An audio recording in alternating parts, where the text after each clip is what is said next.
Hey everyone, welcome back to the channel. In today's video, I'll show you how to turn on or off Battery Saver in Windows 11, step by step.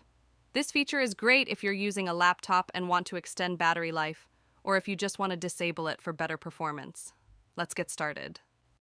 The easiest way to turn Battery Saver on or off is through Settings. So open Settings from the Start menu. In the search box, search for Battery Settings.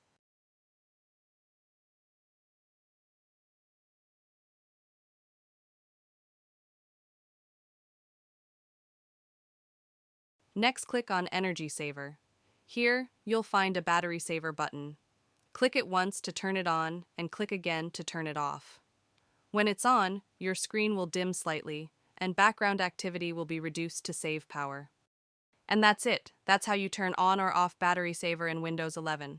If this video helped you, make sure to like, subscribe, and hit the bell icon for more simple Windows tutorials like this one.